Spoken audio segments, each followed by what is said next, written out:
Right, let's go back to our breaking news story where, of course, we understand that the U.S. Supreme Court has struck down Trump's tariffs in a major setback for the president. And for this discussion, let's now speak to SABC News correspondent Sherwin Bryce-Pease, who joins us from Washington. So, Sherwin, it's good to have you with us. The ruling is finally in. The tariffs have been struck down. So, essentially, what does this mean going forward for Trump and the U.S.? Does he get impeached or punished in any way? And also, what happens to the reimbursement that we spoke about of the already collected tariffs that we have long stated would present quite a logistical, financial and possibly a digital nightmare should, of course, the US be ordered to repay? A very good afternoon to you. I'm smiling. Good afternoon, Alicia, because you're looking for consequences while we're actually trying to understand what is actually contained in this judgment. What I can tell you at this point, and the consequences will come, right?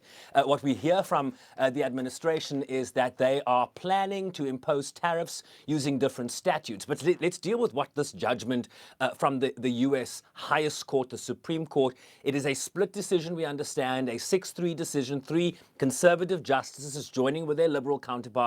But the judgment was authored by Chief Justice John Roberts.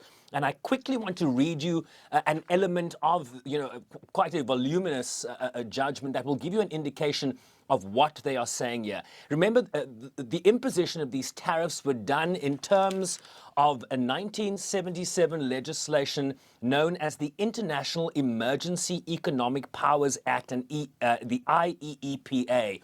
And what the 2 lower courts before this judgment, right? There was a trade court in Manhattan. There was a U.S. D.C. Court of Appeal judgment that already struck these down. And this was now an appeal by the administration to the Supreme Court. And this is what the Supreme Court, or part of the judgment, says. To begin, the IEEPA authorizes the president to investigate, block during the pendency of an investigation, regulate, direct, and compel, nullify, void, prevent, or prohibit importation or exportation, and it mentions the number of the statute.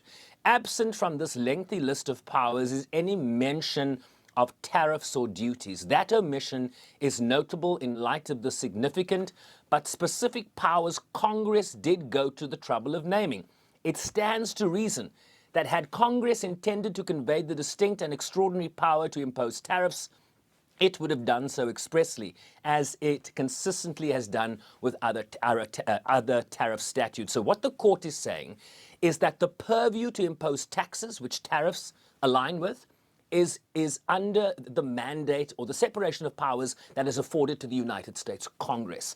They are saying the president, therefore, does not have the authority to impose this tax, which is the purview of the legislature. So the separation of powers, what they call the large doctrine questions, is about separation of powers. And Congress has the ability, the power to tax. And had Congress wanted to give that power to the president, it would have said so in the statute. And so what you have today is a major decision here that undercuts a central foreign policy and economic agenda item of this president and of this White House.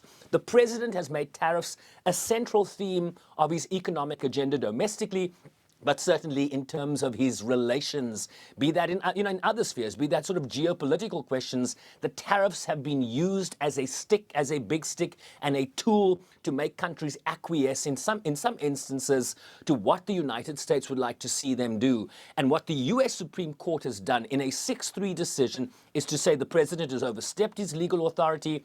The imposition of these tariffs are illegal, as 2 other lower courts have already found. And so there is now a huge rethink that will have to happen in terms of how, if the president wants to continue imposing tariffs, what different statute are they going to use to impose those tariffs?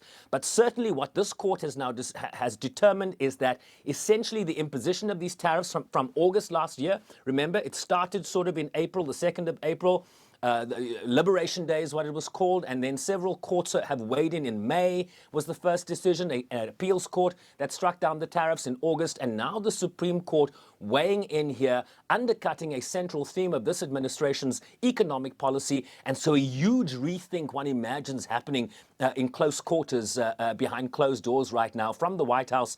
But administration officials, Alicia, have already indicated that they will be imposing tariffs if they have to use a different statute. That is certainly the intention. The question is, Does that then, provide us with another legal process that could determine the validity of future tariffs? We don't know that yet. But essentially, the tariffs ruled illegal.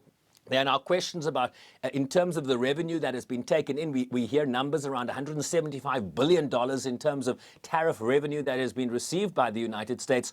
What happens now? Are there going to be refunds? Do these companies that have paid these tariffs seek refunds?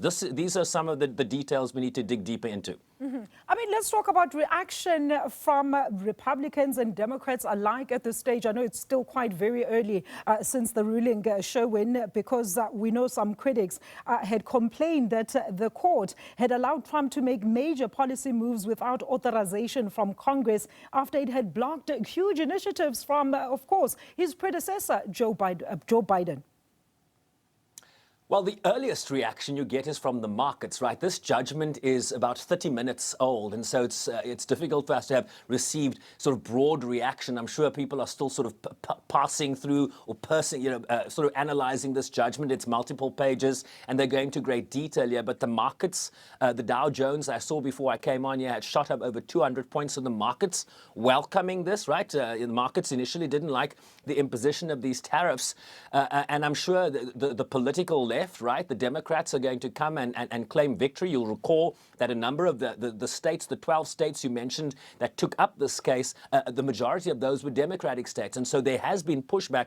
But there's a broader question here about the role of the United States Congress under Republican leadership that really did very little to object, if you will, to what many on the left saw as the president usurping congressional power to impose what is essentially the mandate of Congress to impose taxes, which tariffs essentially are. And so certainly the market is welcoming this. I'm sure markets around the world, I'm sure the South African government is looking at this very closely because there's been a 30% punitive tariff, a unilateral tariff imposed on South African imports into the United States.